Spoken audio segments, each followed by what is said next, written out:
Yo tengo que agradecerle al querido amigo que me ha dado la vida y tengo que agradecerle mucho a ustedes, a los muchachos, que vengan a escucharnos. ¿Por qué? Ya lo he dicho por ahí, en los árboles viejos llevan mucho tiempo muriéndose lentamente. Y en cada primavera le salen algunas ramitas verdes todavía, porque se van yendo despacio. A mí yo cuando veo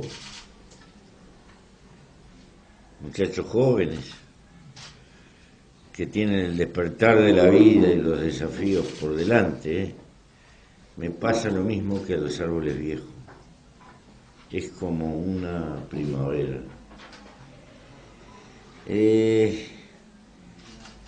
Porque se precisan abuelos también.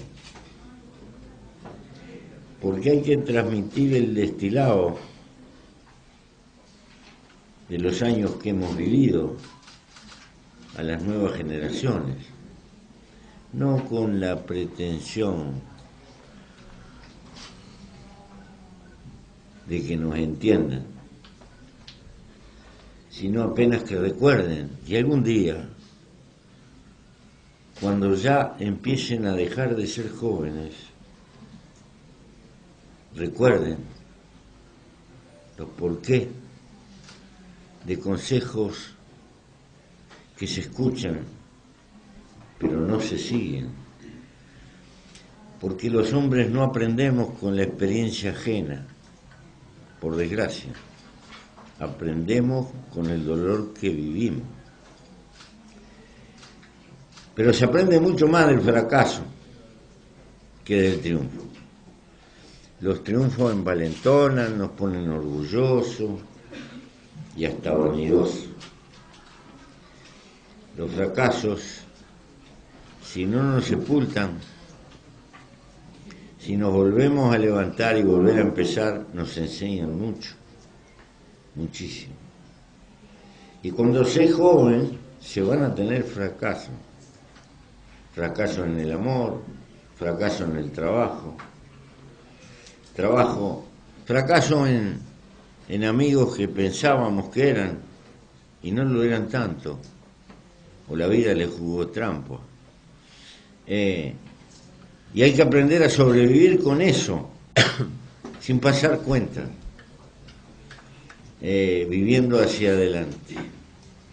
Por todo esto, soy yo que le tengo que agradecer a ustedes que estén acá. Son ustedes que me hacen un inmenso favor, porque yo estoy en el tiempo en que empiezo a despedirme. Ustedes están en el tiempo en que tienen que hacerse hombres y mujeres. Lo van a hacer. Y les va a caer la responsabilidad de navegar en un mundo que va a tener cambios muy duros. Estamos en la puerta de una nueva revolución del trabajo que va a influir en toda la sociedad. La masificación de las máquinas inteligentes, los robots sustituyendo al hombre en muchísimas tareas y el hombre luchando por el desarrollo de bienes públicos, por acortar la jornada del trabajo, por ganar ciertos derechos y la economía con contradicciones. Los más lúcidos procurarán de que exista un salario básico, porque las máquinas pueden aumentar la productividad pero no consumen, y se necesitará que la gente tenga tiempo libre y capacidad de consumir, y va a ser un tiempo de 2 idiomas. Ustedes en inglés tendrán amigos que ni conocen en otros continentes. Y tal vez al final existan cambios institucionales que hoy no podemos ni prever, porque los nuevos medios de comunicación van a ir dejando medio obsoleto nuestro concepto de democracia representativa. Y se abren las puertas tecnológicamente para una mayor participación en las decisiones de la gente, pero a su vez las sociedades van a ser infinitamente más complejas. Muchos de ustedes van a tener calificación terciaria y van a ser los trabajadores del mundo que va a venir, con un trabajo cada vez más intelectual y menos físico, pero que requiere más años de dedicación a la formación y menos años al trabajo activo, con todo lo que ello va a significar. Las revoluciones en el campo del trabajo han sacudido los cimientos de las sociedades en todas las épocas. Y estamos en la puerta de ese nuevo cambio. Les parecerá excesivo lo que estoy diciendo, pero en 15 años se tapó el mundo del telefonito. Apenas, en 15 años. Y han aparecido síntomas, desde Tierra del Fuego al Polo Norte. Todo el mundo saca fotos. Hablarán cualquier idioma. Se está creando los cimientos de una cultura globalizada creciente. No sé si será mejor o peor. Ojo, nunca va a significar la muerte de los localismos, porque los hombres somos de algún lado, y somos del lado donde se formó nuestra niñez. Los años de nuestra niñez nos sellan para siempre y son intransferibles. Y no podemos ser hombres abstractos, somos hombres y mujeres de algún lado. Y eso queda cunado y estampado en nosotros mismos. Eso no quiere decir que no podamos ser universales.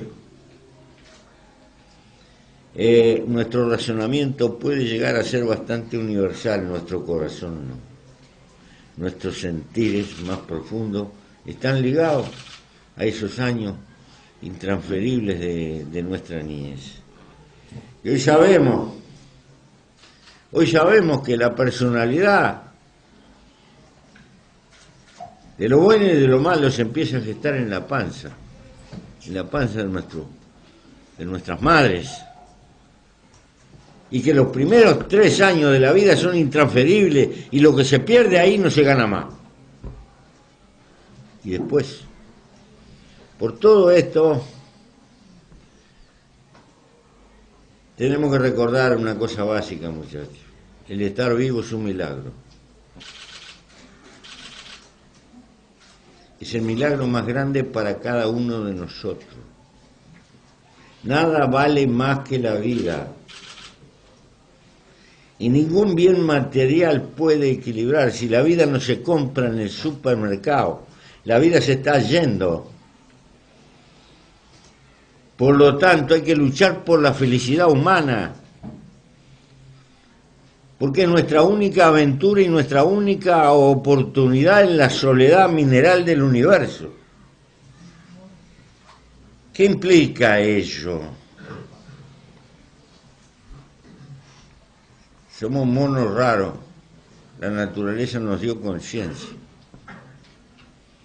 Y por darnos conciencia pudo el ser humano ir creando civilización.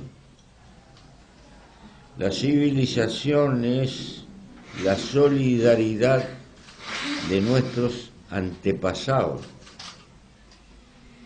Si cada uno de ustedes hace un ejercicio y piensa qué sería de la vida de ustedes solo, viviendo como un felino, teniendo que resolverse desde la comida a la ropa, se va a dar cuenta que es menos que una hoja al viento.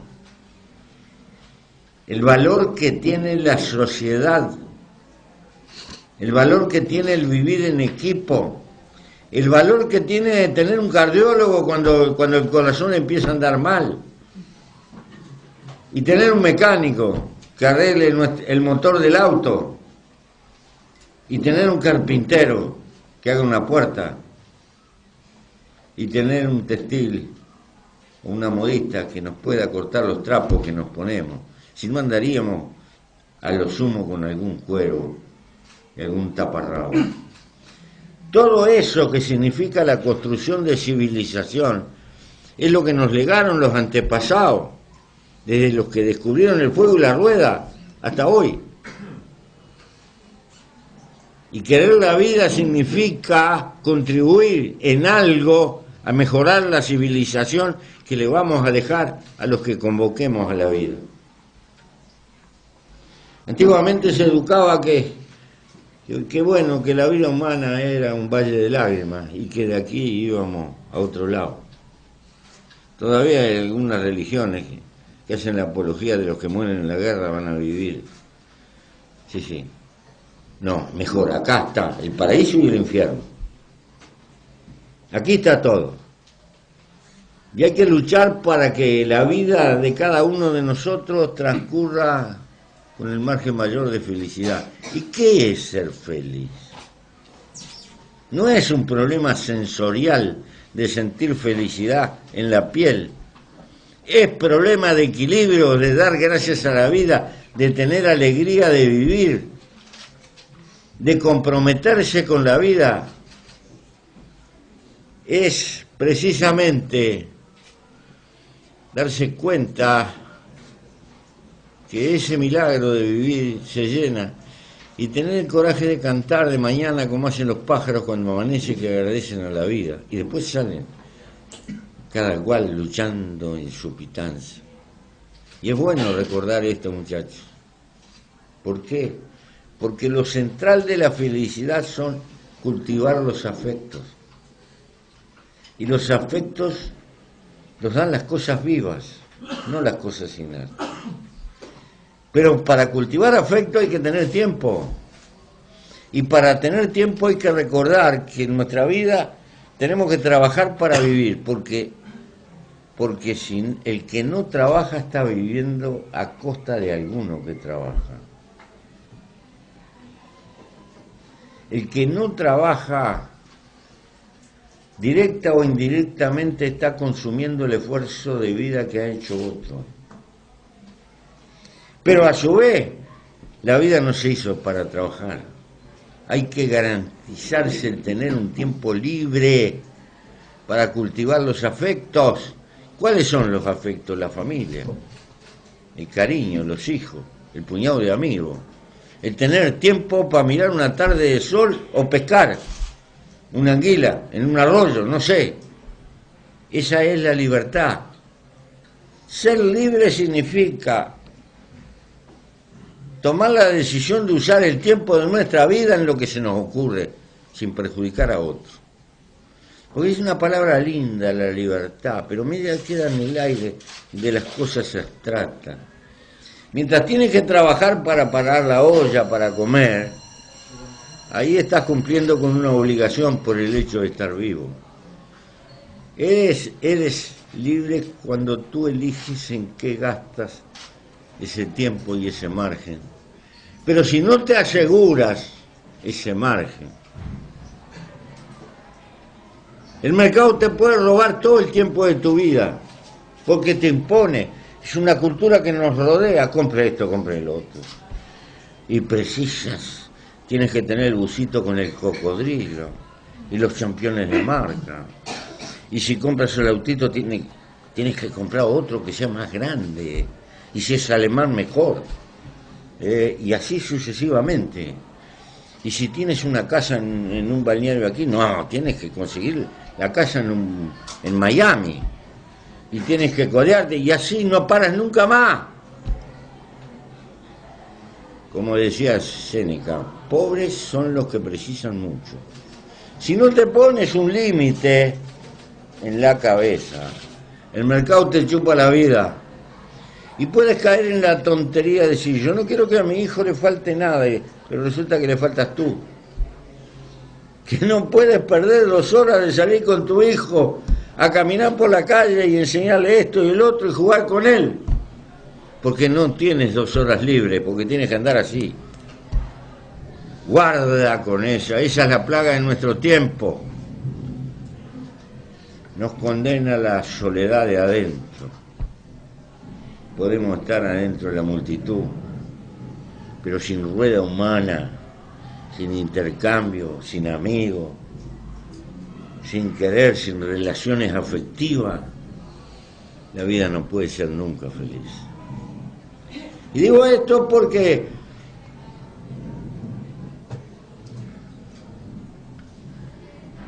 la mayor cantidad de muertos son los suicidios, superan a los muertos de todas las guerras en el mundo actual. Hay más muertos por suicidio que la suma de los muertos de la guerra más la suma de todos los homicidios del mundo.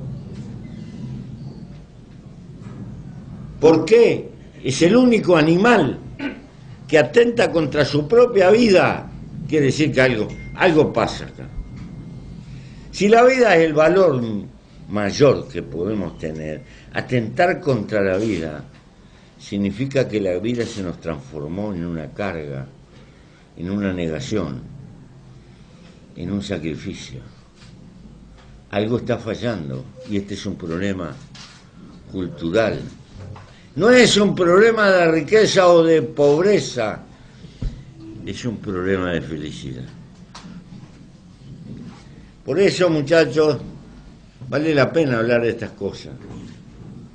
La enseñanza que recibimos es buena para que intentemos ser útiles, no es suficiente, porque la enseñanza tiene que desarrollar en última instancia la pureza de nuestro sentimiento.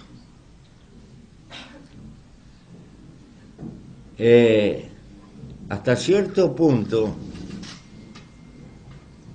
el hombre, hasta cierto punto, dentro de ciertos límites, el hombre puede torcer o buscar trazar el rumbo de su vida. O nos dejamos llevar y el mercado nos lleva de acá y nos gobierna. Y nos transformamos en pagadores de cuota. Y vivimos toda nuestra vida pagando cuotas y debiendo. Y no tenemos otro horizonte. O compramos y vivimos con lo necesario, pero nos reservamos un margen para vivir. Si no podemos cambiar el mundo, y no es fácil cambiar el mundo, yo me metí en ese sueño y me costó 14, 15 años de cana. No es en línea recta y hay que luchar por cambiar el mundo, por mejorarlo. Sí, cada cual puede mejorar su propio camino en la existencia. Eso está al alcance de la mano, pero hay que tener fuerza de voluntad. Y fuerza de voluntad de hacer un balance todos los días. Cuando te sientas en la cama, está de moda hacer gimnasia, ¿verdad? Educar el cuerpo. Hay que educar esto también. Hacer un balance de 5 minutos todos los días. Lo que hice hoy, ¿está bien o está mal? Enfrentar el juez que llevamos adentro, que funcione el juez. Él nos va a ayudar. Pero para eso hay un balance. ¿Estuve bien con Juan y con María cuando le hice esto, le dije el otro, o estuve mal? Y si tienen en cuenta lo que dije antes, que uno aprende más de los errores, se van a dar cuenta que en ese ejercicio nos vamos mejorando a nosotros mismos. Hay que luchar, si queremos un mundo mejor, luchar en cada uno de nosotros de ser un poco mejor, de no dejarnos arrastrar por la pérdida de valores, aprender a conocernos y aprender a dominarnos, aprender que tenemos un sinvergüenza adentro, pero también tenemos un tipo solidario, y hacer primar la figura solidaria y sana de la especie humana frente a la figura egoísta que también llevamos, porque la naturaleza con inteligencia nos los pone adentro para que peleemos por nuestra vida. Eso se llama construir civilización.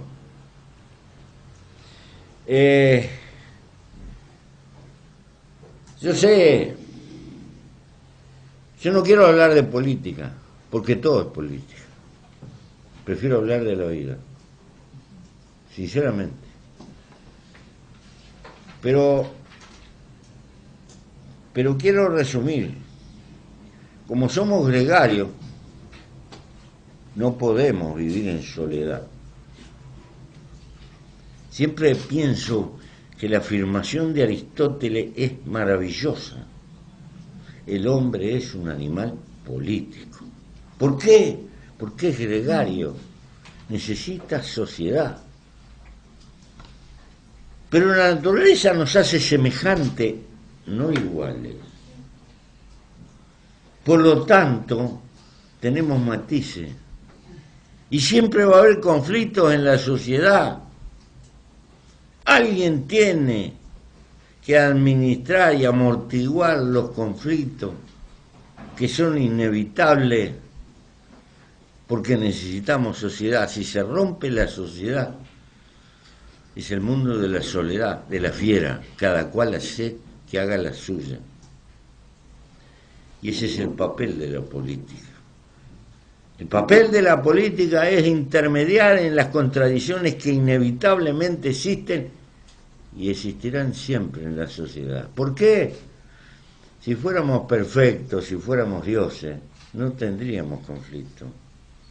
Pero somos humanos y por lo tanto tenemos conflicto y tendremos. Ese es el papel superior de la política. Ahora, como en nuestra época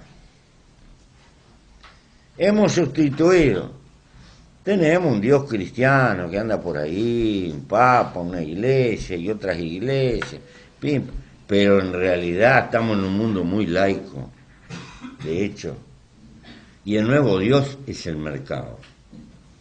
La nueva religión que organiza nuestra vida en gran medida es el mercado. Y el gran valor que nos tira el mercado es que tú triunfas y acumulas plata. Y eso, de hecho, aunque nadie te lo diga, todo tiende a rodearte subliminalmente y a considerar que el triunfador es el que acumula mucha plata. Por lo tanto, no ha de extrañarnos que haya mucha gente que utilice la política como un elemento para hacer plata. Y ahí se nos pudre toda la canasta de huevo. Ahí se apolilla todo. ¿Por qué? Porque la política no es una profesión. Podrá ser ingeniero, podrá ser albañil, podrá ser carpintero, podrá ser mecánico. Son profesiones dignas de la cual puedes vivir. Pero la política no es una profesión, es una pasión. No se vive de la política, se vive para la política. No tiene ningún sentido plantearse el enriquecimiento. No es que no haya interés, pero hay interés de cariño, que es otra cosa, de sentirse feliz con la suerte de la gente. ¿Que es posible que todo el mundo tenga lo mismo? No, no es posible. No es posible. Esto es para algunos y hay que saber elegir. No cualquiera puede ser Messi. No cualquiera puede ser un cirujano de primera. No cualquiera puede ser un músico de esos que te pone los pelos de punta porque te emociona. Bueno, en el género humano hay una variedad, hay que elegir la gente. Los que ponen el alma para la política. Y hay que separarlos tanto. Lo que pasa es que este problema no se ha discutido. En política hay que vivir como vive la mayoría de la gente y no como vive la minoría. Hay que vivir. ¿Por qué? Porque esas son las repúblicas. Las repúblicas vinieron para suscribir que nadie es más que nadie. Y quien sueñe por un mundo cada vez un poco más igual tiene la obligación de vivir con los valores de la mayoría de su gente. Y no como la minoría privilegiada. Pero acá nos han cambiado el pastel, señor presidente, tiene que ganar un sueldo bárbaro, porque si no gana un sueldo bárbaro. No. Parece que los capaces, los técnicos se contratan, pero el alma no se puede contratar. Esto no se arregla con plata. He visto, el sistema político brasilero le paga, Dios me libre lo que paga, no sirve para nada. ¿Por qué? Porque nunca alcanza nada. Si entraste en la rosca de que precisás más y más y más y más, no alcanza la plata del mundo y por ese camino estamos fritos. Pero hay gente que vive, que puede vivir con sencillez y comprometido con una causa. Y no es nada genial. Y, muchachos, no me pueden agarrar a mí de fenómeno. Lo normal debiera ser el sentimiento republicano que la mayoría de los políticos viven, como vive la mayoría de su pueblo.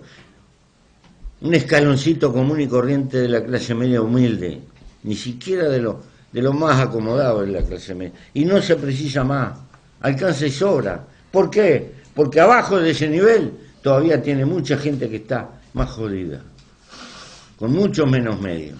Y el día que la gente tenga un poco más, puede tener más. Pero no es un problema de plata, eso puede ser para la gerencia de una fábrica. Puede ser. Lo que cuenta en política es el grado de compromiso. Pero bueno, ¿y por qué me parece que es esencial? Porque si no la gente deja de creer en la gente. Y creo que el peor mal para un pueblo colectivamente es no tener esperanza, no creer en algo. Los seres humanos tenemos que creer en algo. Es una característica antropológica del hombre. A lo largo de las edades, en cualquier tiempo y en cualquier lugar de la Tierra, los grupos humanos inventaron una religión en la cual creer. Y no existe utopía mayor que una religión. ¿Por qué lo hace la criatura humana? Porque necesita creer.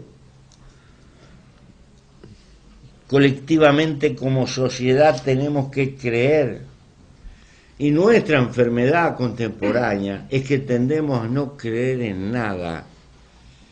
Y como no podemos creer en nada, nos semi-enamoramos de una camisa, de una marca, de un auto, de cualquier cacharro, de cualquier porquería.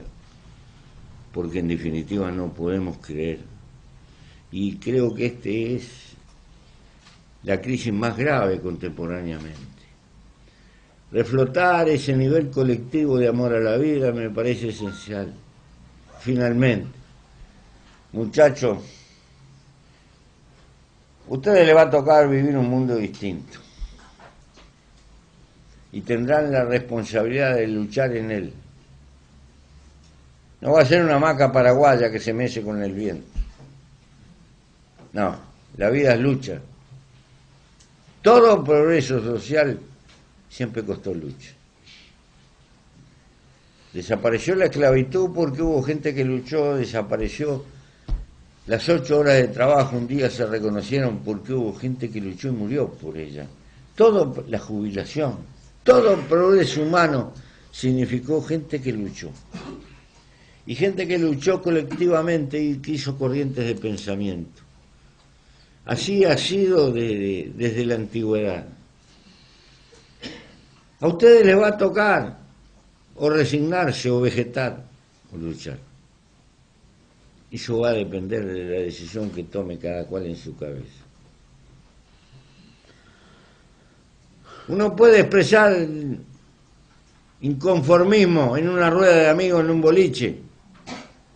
Es una cosa. El asunto es cuando el inconformismo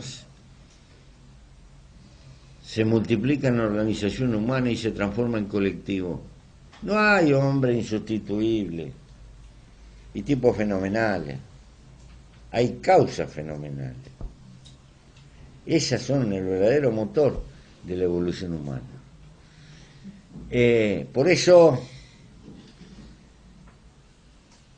cometan los errores de su tiempo, no los nuestros. ¿Cuál fue el error fundamental de nuestro tiempo? Que soñamos y creímos a pie juntilla que cambiando las relaciones de producción y distribución íbamos a tener un hombre nuevo y distinto. Ingenuos de nosotros nos olvidamos del papel de la cultura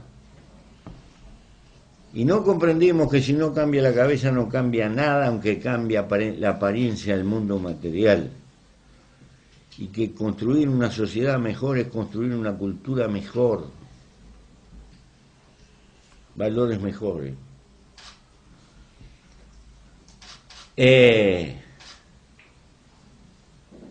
Por eso no se quedan a medio camino. No deben de cometer el error en nuestro tiempo, cometan el de vuestro tiempo. Finalmente, hay otro desafío. Algunos dijeron que sí, que fui un presidente pobre. Yo no soy pobre, soy sobrio. Aprendí a vivir liviano de equipaje, vivir con lo necesario, con lo justo, para tener tiempo libre y dedicárselo a las cosas que me conmueven. Si me hubiera complicado con una vida material, mucho cacharro, mucha cosa, ya tengo que cuidarla. Y me sobran 3 piecitas al baño, porque lo limpiamos con la patrona ahí, pim, pim, pim, pim, ta. Se acabó. Se acabó la historia.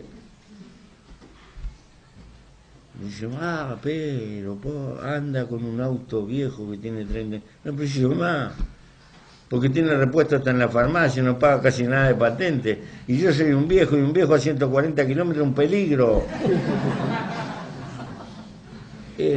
¿Para qué? ¿Para qué voy a tirar? Es decir, razonar y sacar la cuenta del sentido de utilidad. Y no meterme a comprar un auto que tengo que pagar una fortuna de seguro y de patente. Y después lo tengo parado. No. Bueno. Por todo eso han dicho que soy un presidente pobre. Para los aymaras, pobre es el que no tiene comunidad. Y yo cada vez tengo más comunidad. Tengo más amigos en el mundo. Cada vez estoy menos solo. Y esa es la mayor riqueza que se puede tener en la vida. Por eso me parece que estas cosas importan también. Y se las digo no para convencerlo, para apenas que las piense.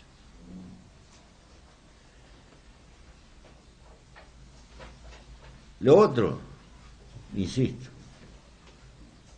mucho más importante que triunfar es volverse a levantar cada vez que uno cae y volver a empezar. La vida siempre es volver a empezar hasta el momento que nos vamos. ¿Por qué? Porque es la forma más hermosa de vivir feliz. Para ser feliz hay que tener compromiso con la vida misma y agradecer el hecho de haber nacido. Estoy a la pregunta que puedan hacer con esta salvedad. De algunas cosas sé y de otras no sé nada. De las que sé puedo hablar y de las que no sé aprenderemos. Gracias.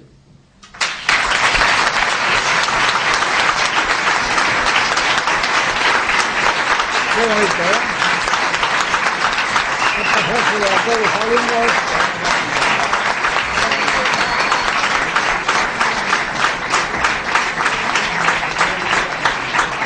Grande.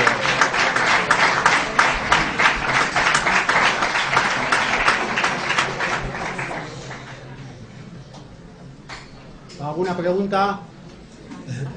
Uf. Venga. ¿Hay algún micrófono de mano para que... se le pasamos... Espera, no preguntes hasta que no tengas...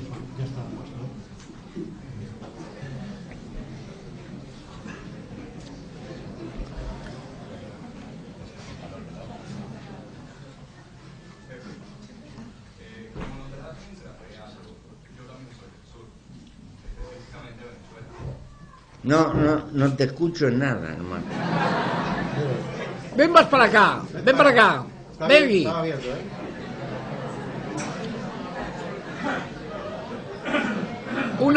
Una idea que los que preguntéis también os vean los demás y os ponéis allí. Sí. ¿Eh? Sí. Sí. Ve. Pepe, como notarás mientras te hablo, yo también soy del sur, específicamente Venezuela. Me llena de emoción haber coincidido en este lugar y poderme dirigir a ti. Me gustaría preguntarte muchísimas cosas, pero escojo esta. ¿Por qué el mundo pareciera prestarle mucha más atención al mensaje de personas como Trump y tu persona, tu mensaje, tu filosofía es menos masiva? Menos masiva. Bueno, Jesús. Tú no tienes un avión de esos.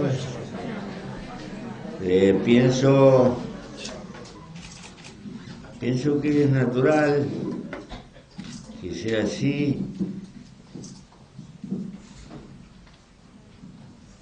Atrás del ruido del loro van los maulas como hacienda.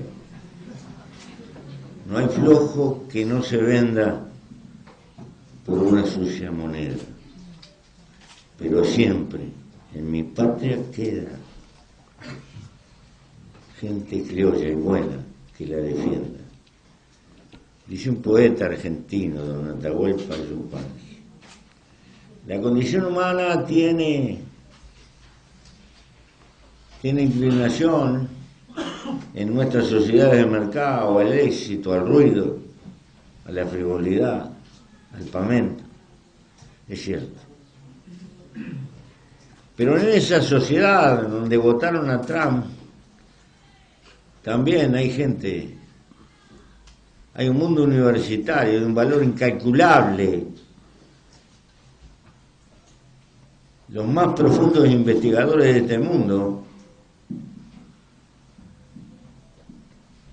los peleadores del pensamiento más fuertes que existen. Allí convive lo bueno, lo malo y lo regular, todo. Y creo que siempre ha sido así la historia del hombre. Junto a los emperadores romanos, o junto al poder en toda época, hubo gente disidente.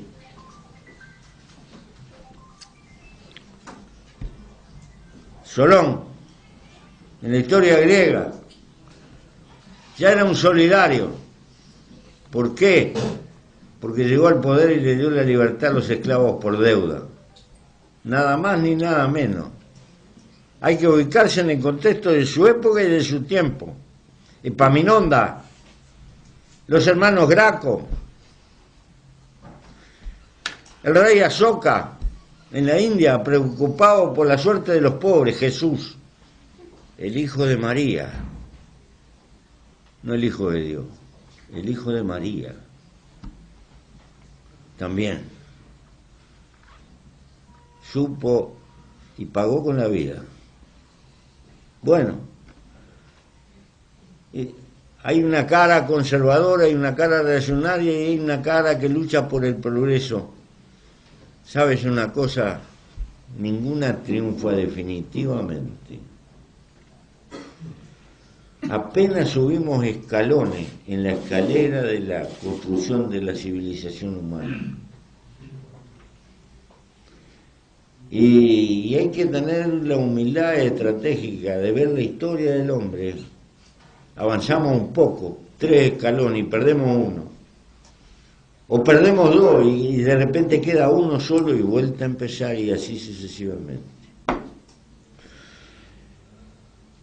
El mundo hizo una revolución maravillosa, la revolución americana, la revolución liberal inglesa, con el primer ejército, el de Cromwell, que se recuerda que respetó las poblaciones civiles. No es poca cosa. Y la maravillosa Revolución Francesa. sonora, con sus gritos y sus principios que llegan como latigazo hasta hoy. Fraternidad, igualdad, la igualdad planteada como quimera. Estamos legua todavía. Apenas, en el mejor de los casos, igualdad frente a la ley. Pero todo el mundo sabe que la ley, de hecho, no se aplica de la misma manera al pobre que al rico. Porque el rico tiene buenos abogados y el pobre marcha al montón. Quiere decir que ¿cuánto nos queda por delante?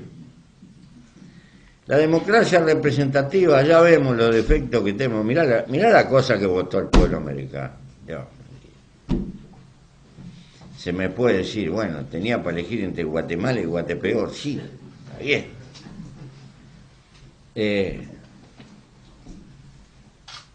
Pero de todas maneras es mucho mejor que la monarquía absoluta o aquel sistema nobiliario de sangre azul.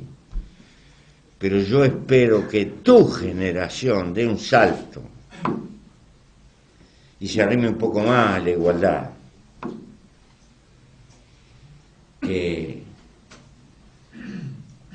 Pero mientras tanto soportaremos muchas de esas cosas. Te contesto, te redondeo. Unos trabajan de trueno y es para otros la llovida.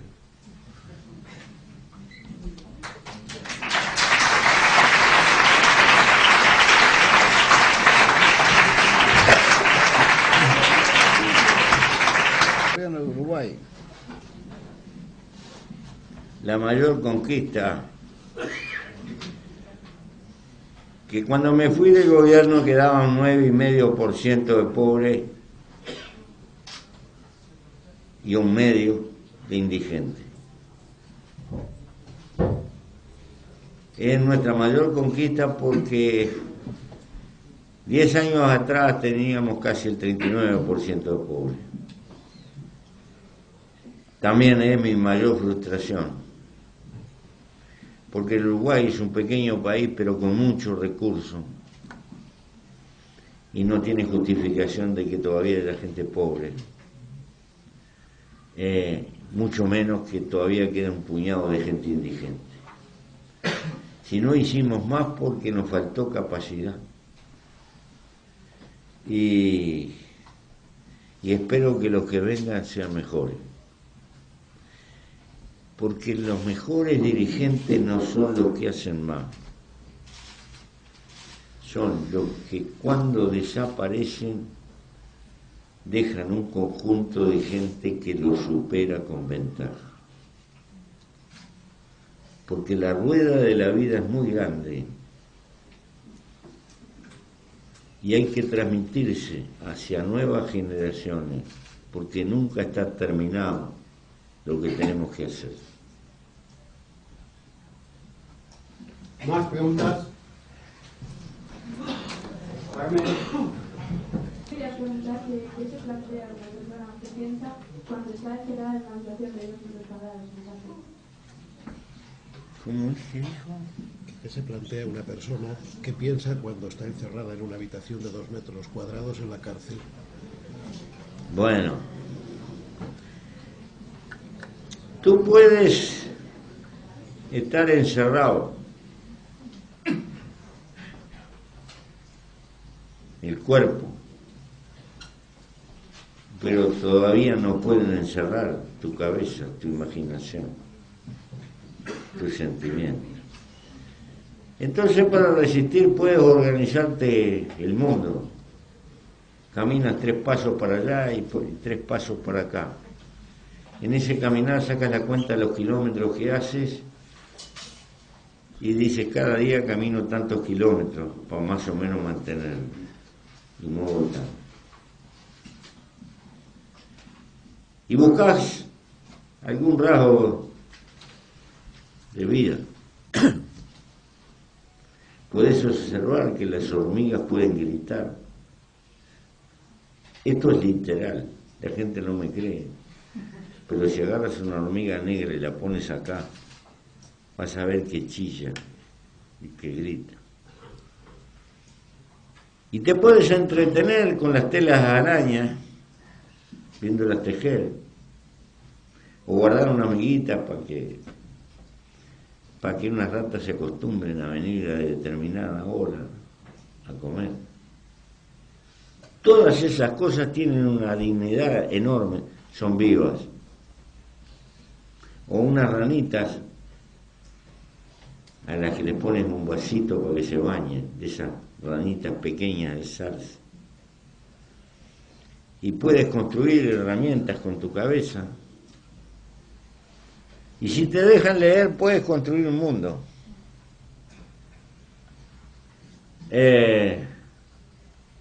A mí me dejaron leer después de 7 años, sin libro. Pero me dejaron leer ciencia. Y entré a leer química, física. Y anduve medio alucinado. Pero por suerte un día me vino una señora que decían que era psiquiatra y yo cuando la vi que estaba peor que yo. Y me curó la sola visión porque dije, si sigo el camino de esta que te frito. Y me puse a pelear contra la locura incipiente y la dominé escribiendo porque ahí ya fue por esa razón que me dejaron leer ciencia y escribir y dominar mi imaginación. Pero te quiero resumir esto. El tiempo que estuve preso fue tal vez el que más aprendí. ¿Por qué? Porque repensé lo mucho que había leído cuando era muy joven. Y una cosa es leer, y otra cosa en la vuelta de los años volver a darle vuelta. Una cosa es leer y otra cosa es rumiar el pensamiento. Allí fui descubriendo cosas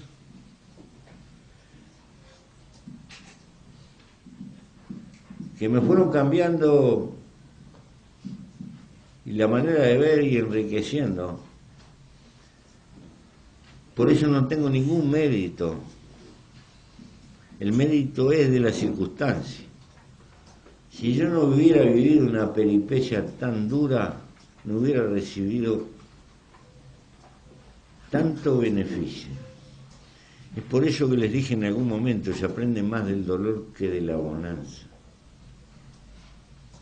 Y por eso afirmo la vida y defiendo la vida.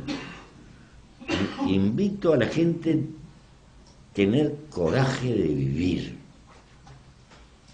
Lo que no significa no tener dolores, no tener caídas, no tener frustraciones, no. Significa superarla y sacar partido de cada dolor y de cada frustración. Pero bueno, esa fue la vida de esos años.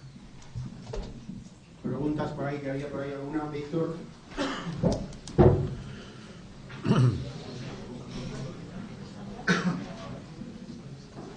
¿Qué consejo nos pueden dar a los estudiantes que tenemos que afrontar una ley educativa que está siendo improvisada sobre la marcha? ¿Cómo? ¿Qué consejo les puede dar a unos estudiantes que tienen que seguir una ley educativa que ahora mismo se está improvisando sobre la marcha? ¿Qué consejos tenemos que dar a los jóvenes sobre la ley educativa nueva que está en marcha y que quiero oír tu opinión? Bueno, yo no puedo opinar de algo que no conozco ni por las tapas. Sería un atrevimiento de mi parte. Lo que puedo decir es que si no te conforma, lucha por una mejor.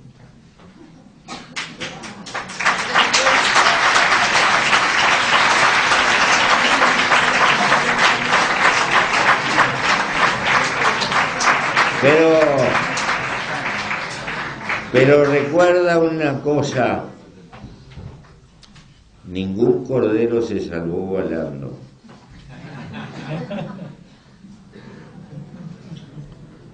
Una cosa es balar y otra cosa es luchar. Júntate con tus iguales y lucha con tus iguales por hacer corrientes de pensamiento y tal vez logres mejorar lo que no te gusta. Otra pregunta de una alumna de segundo bachillerato. Presidente Mujica, ¿cuál es el principal elemento para que los jóvenes de hoy en día podamos ser felices en esta vida?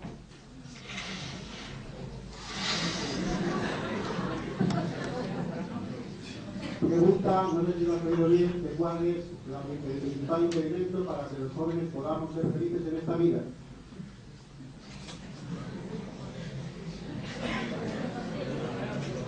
Mirá, creo que fui bastante explícito, pero no me pude transmitir. No se dejen dominar por el mercado y defiendan su libertad. Si no puedes cambiar el mundo y las circunstancias, puedes cambiar la conducta de tu vida. No dejarte dominar. No dejarte dominar por una campaña de propaganda. No comerte la pastilla que te sacan un reclame de televisión y te ponen una crema que te va a sacar las arrugas y te va a poner más linda y esto y el otro. Nada más que para sacarte la plata y hacerte trabajar el doble y así sucesivamente. Y a los viejos como yo le ofrecen la gimnasia y la máquina compre ya y esto y lo otro. Y se te va la vida pagando cuotas y comprando cacharros y te mentís a ti mismo.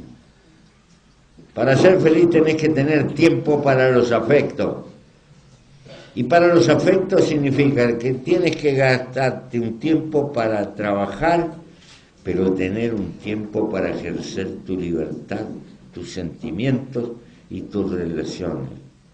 Y no te preocupes por ser rica, preocúpate por ser feliz. Alumna de primero bachillerato, Laura. En mi historia hay una crítica hemos estudiado como a lo largo de la historia muchas personas han pensado pues como Hobbes que el hombre es un lobo para el hombre o nosotros que somos buenos por naturaleza. ¿Ha llegado usted después de una vida a alguna conclusión sobre nuestra naturaleza? ¿Has llegado a alguna conclusión? Es decir, dice que a lo largo de ellos han estudiado en filosofía que hay gente que ha pensado a lo largo de la historia que el hombre es un lobo para el hombre y otros por el contrario piensan que el hombre es bueno por naturaleza. ¿Qué opina usted sobre el particular?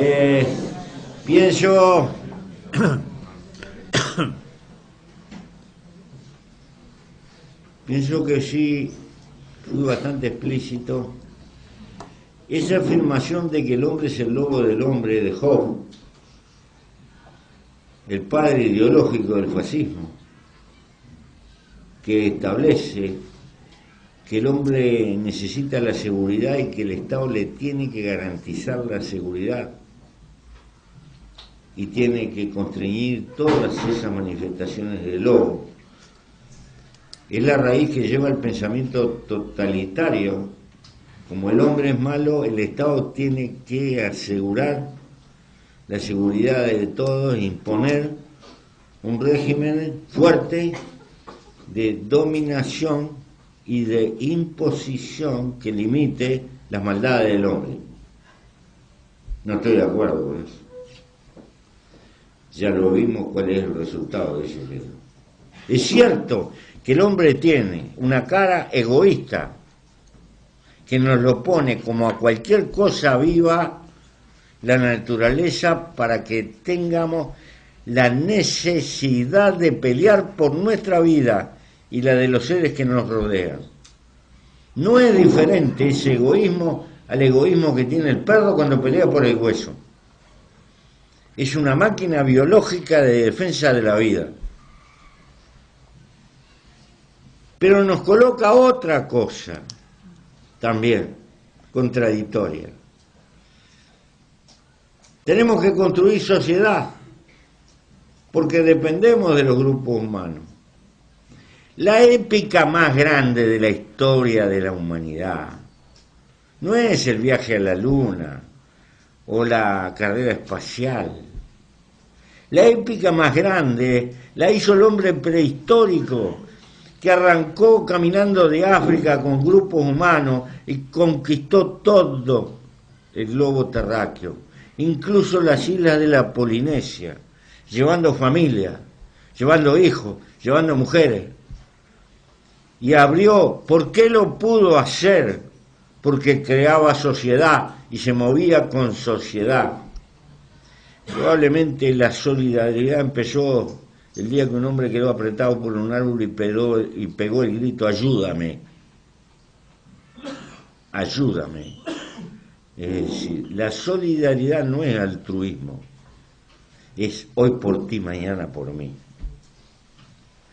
La construcción de la sociedad es lo que le dio al hombre una herramienta de carácter superior y le permitió expandirse por toda la tierra. Pero la historia lo hizo capitalista. No se le ocurre al cazador primitivo que el venado es de él.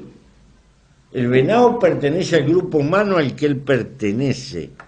Y él, joven, fuerte, tiene la obligación de traer venado y repartirlo con todo el grupo humano. Así transcurrió el 90% de la existencia de este mono raro arriba de la Tierra. El capitalismo es una etapa cortísima de nuestra historia, pero el ancestro lo tenemos adentro. Entonces, aprendió a cazar en equipo, solidariamente, y por eso fue liquidando los animales más grandes, porque se transformó en el depredador más formidable, porque usaba la inteligencia y el equipo, siendo individualmente muy inferior a muchísimos otros animales que son mucho más fuertes.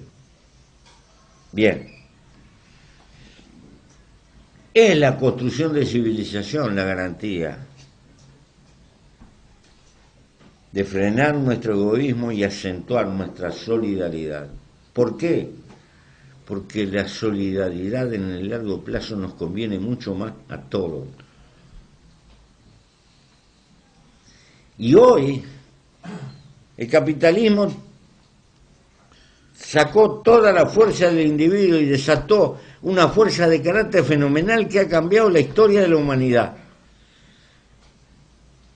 Porque tuvo la virtud de destapar el mundo científico y encauzarlo para crear el mundo tecnológico. Esa fuerza creadora que dio el capitalismo es formidable, pero es una etapa de la historia. También acentuó nuestro individualismo. Empezamos a conocernos a nosotros mismos porque hay un andamiaje científico que no se tenía antes y tenemos hoy herramientas que no se tenían antes. Hoy sabemos lo que pasa con una criatura desde la panza. Hoy podemos utilizar, ya no somos esclavos del abuelo racionalista como los jacobinos.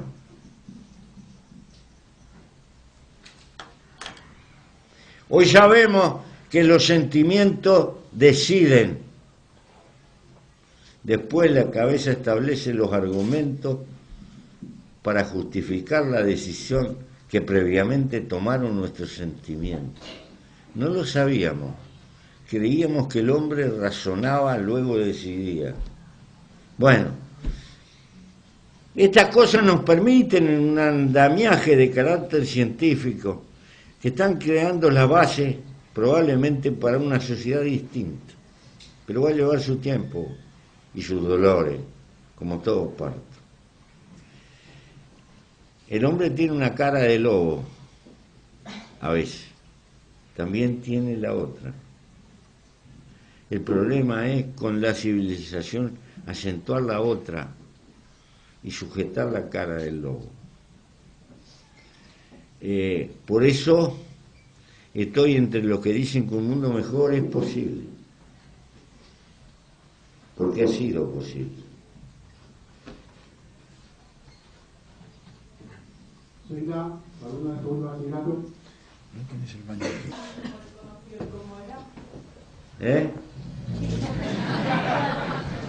Dice que ha leído por internet que conoció a Che Guevara.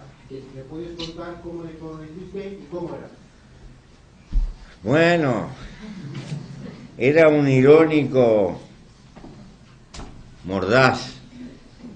Lo conocí en el Teatro Chaplin, porque alguna vez fui joven. Y la Revolución Cubana sacudió toda nuestra juventud. Era un mundo muy simple. Creíamos que el porvenir estaba a la vuelta de la esquina. El único trabajo había que saltar el porvenir. Creo que el Che Guevara y nosotros estábamos en parte equivocados y en parte teníamos parte relativa de razón. Después lo conocí en Montevideo cuando fue a una conferencia en Punta del Este e hicimos una marcha de muchachos en Montevideo para irlo a ver, etcétera, etcétera.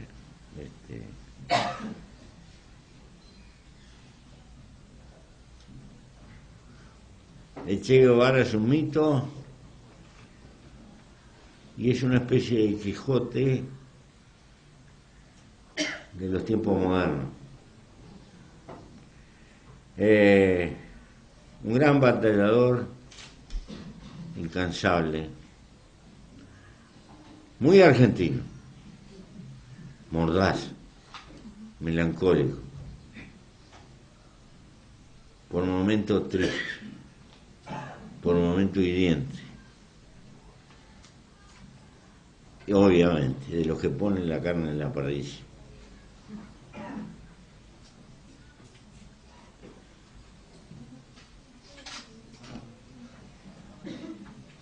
De segundo bachillerato también. ¿Qué opina de los tratados internacionales de comercio y el respeto a la soberanía nacional? Bueno, hay 300 y pico tratados de libre comercio y se están discutiendo otros tantos. Por lo tanto, lo que menos hay en el mundo es libre comercio.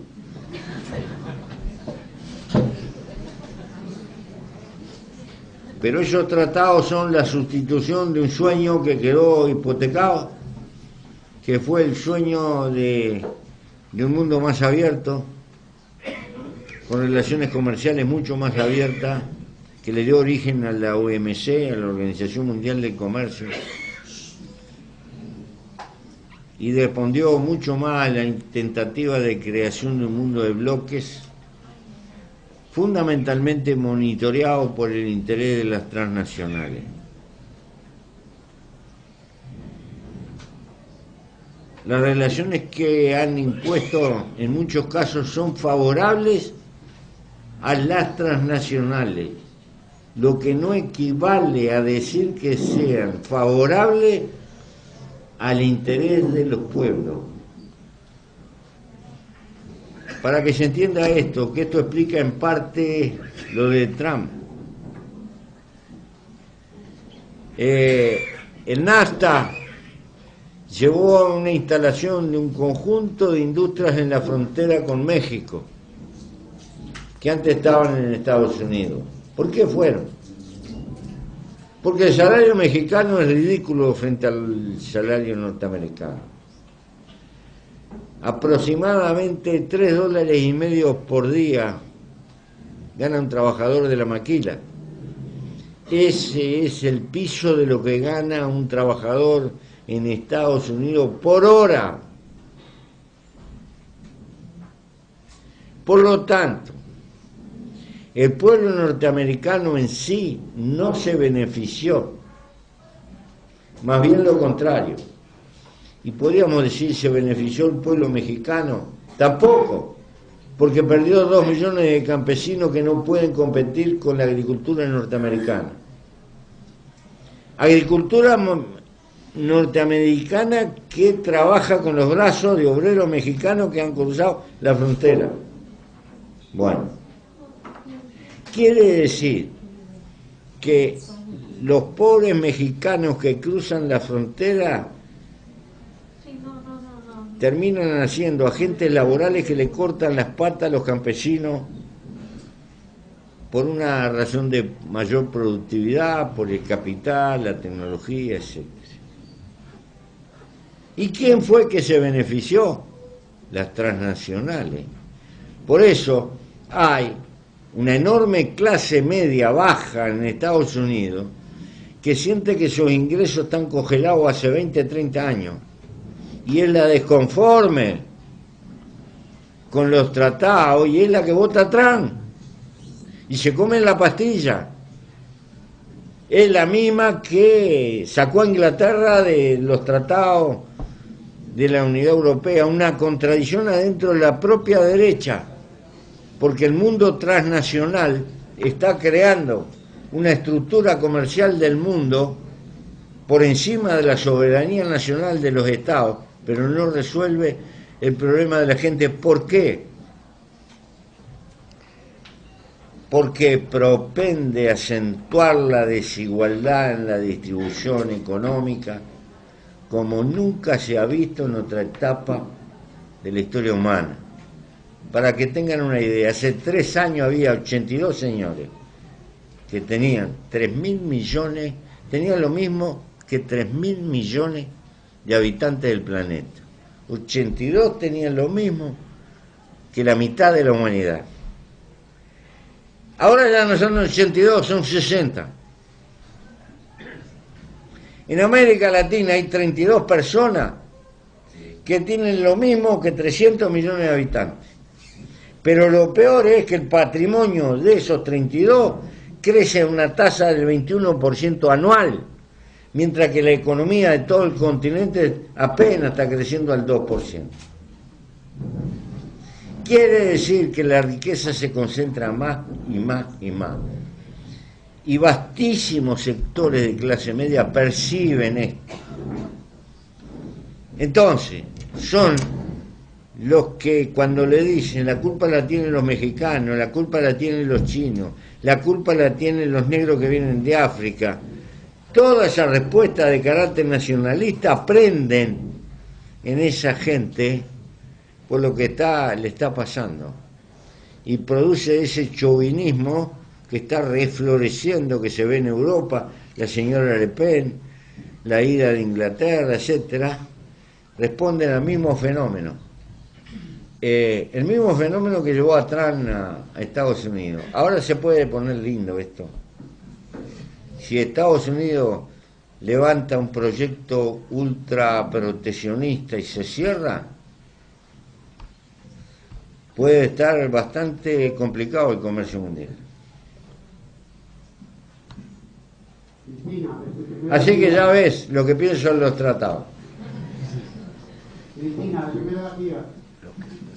Me gustaría preguntarle acerca del seguimiento de la elección de Donald Trump como futuro presidente de los Estados Unidos. Estar aquí a hora y media bien previsto. Yo pienso que lo he dicho ya, en alguna medida, que fruto de esto, el problema no es Trump, el problema es la gente que lo sigue, que es mucho. Lo que establece una patología muy fuerte en la sociedad americana, porque Trump de alguna forma va a pasar, pero la gente queda, y esa sensación queda. Por supuesto, yo tampoco tenía una esperanza desmedida en la señora Clinton, que no es una señora, una carmelita descalza, no es tampoco. Son versiones distintas de lo mismo, pero versiones en última instancia. Lo que pasa que las repercusiones de las políticas de Trump, si aplica parte de lo que pensó, pueden ser dramáticas. Pero esperemos que sea un poco demagogo y que haga otras cosas y no las que prometió, porque las que prometió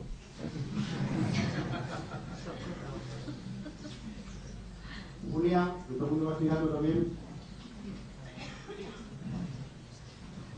¿Qué opina de que haya ganado el no en el Tratado de Paz entre las FARC y el gobierno colombiano? vale.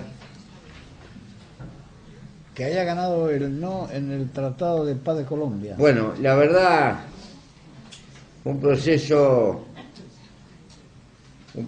que no deja ninguna conclusión definitiva, porque el verdadero triunfador en esa elección fue la cantidad de gente que no votó, que es bastante más de la que votó.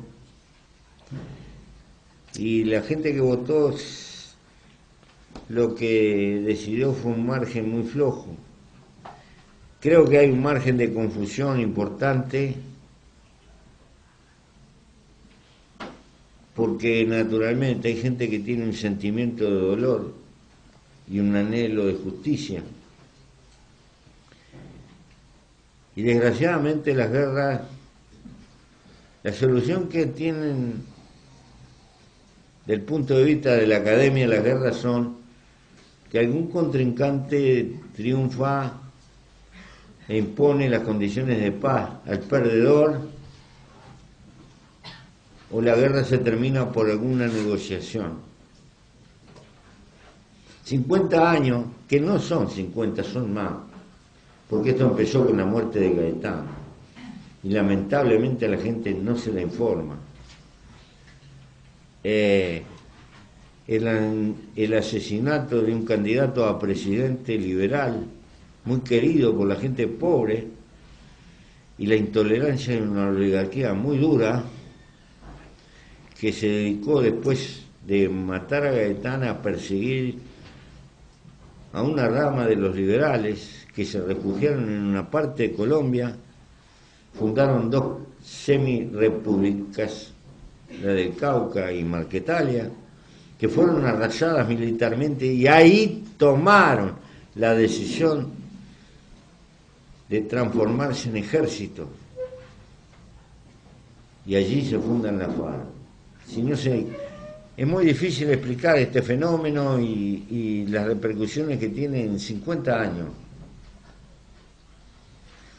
Pero 50 años de guerra demostraron lo siguiente, que la guerrilla no llega al gobierno en Bogotá, y el gobierno de Bogotá está en manos de que no llega a la intimidad de la selva.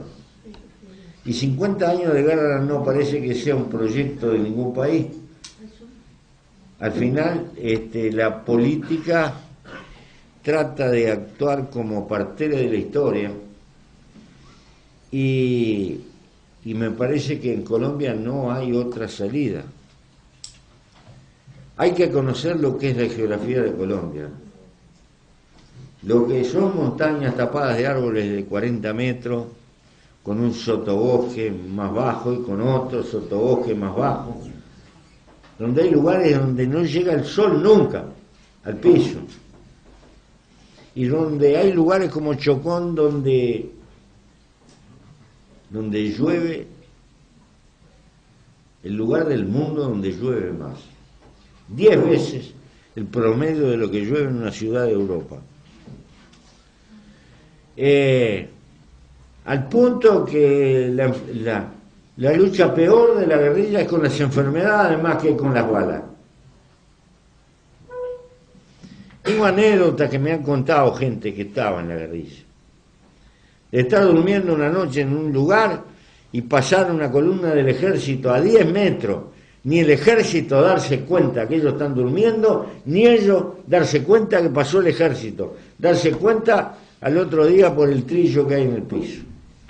Esa geografía endiablada que tiene Colombia, que es un monumento a la vida, a la biología, allí todo explota, todo revienta, todo monstruoso, explica el porqué, la durabilidad de la guerrilla y el convencimiento de un presidente que hasta hace poco había sido el jefe de la contrainsurgencia y que por haber sido el jefe debe haber llegado a la conclusión, esto no se termina nunca más, y establece una negociación política. Creo que está bien y que es un proceso que hay que luchar porque pueda desembocar en una paz negociada. En toda negociación pasan cosas que no conforman. Recuerden que Mandela se peleó hasta con la mujer, que no lo podía comprender, porque Mandela estableció que la lucha de liberación no solo incluía obviamente a los oprimidos, sino que a la larga tenía que incluir a los opresores. Y estas cosas no son fáciles de digerir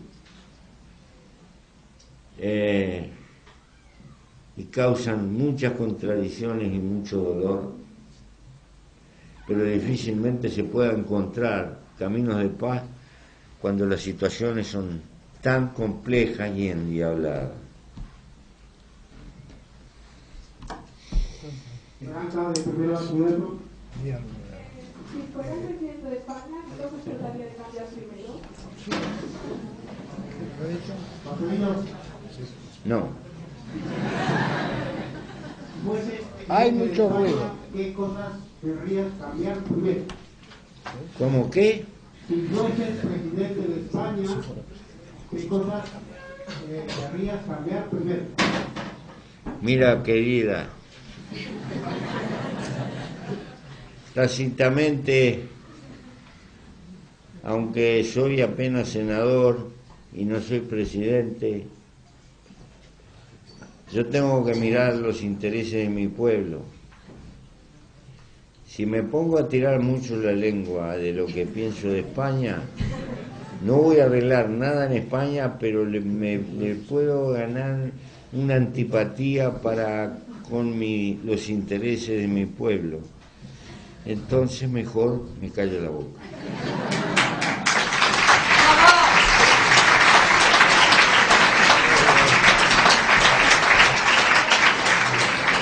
Yo soy menos prudente que tú. Sí, pero eres español. Tiene la agenda muy apretada, tiene que marchar. Yo creo que va a ser la última pregunta. ¿Qué opinas sobre el gobierno de su país ahora que están en poder Tabaré Vázquez? Habla muy ligero. ¿Qué opinas del gobierno de tu país ahora que está Tabaré? Sobre el gobierno de tu país ahora que está en el poder Tabaré Vázquez. Está bastante bien y si no está mejor es porque la circunstancia viene complicada. Somos un país muy chiquito, 3.400.000 personas, 13 millones de vacas, 10 millones de ovejas. En realidad es un país de vacas donde hay alguna gente estorbando a las pobres vacas.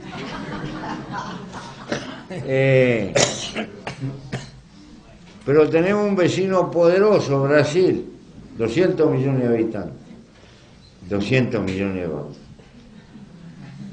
Segundo productor mundial de soya, junto con la Argentina, primer productor mundial de soya. Y entonces, cuando nuestros vecinos se resfrían, nosotros nos engripamos. Esta vuelta ellos están engripados y nosotros estamos un poco resfriados. Ha sido casi milagroso, pero la vamos llevando. Mi compañero Tabaré Vázquez se tiene que mover en esa circunstancia. Tengan en cuenta que nuestro principal cliente es la República Popular China. El segundo cliente es Brasil. Y el tercer cliente suele ser la Argentina. Estas cosas repercuten mucho en nuestra economía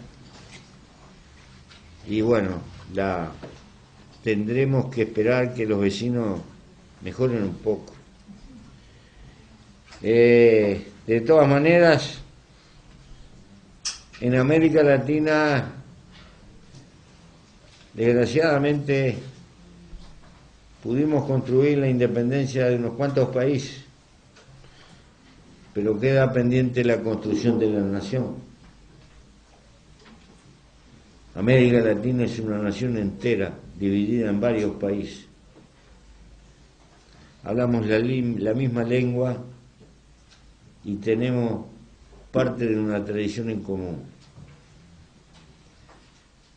Algunos viejos libertadores nos quisieron juntos, pero al final cada puerto que se independizó se conectó con el mundo rico y a los vecinos ni los miró. Nos cuesta enormemente construir una masa crítica que nos permita una estatura de conocimiento, de investigación y de industrialización que aisladamente cada país hoy no puede alcanzar. Ese es el desafío histórico que tenemos por delante.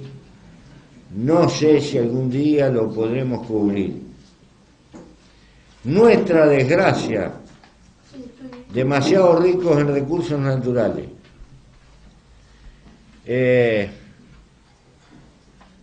Nuestra amenaza, cada vez China está más cerca. Y el mundo al cual pertenecemos por formación, el Mediterráneo, cada día está más lejos.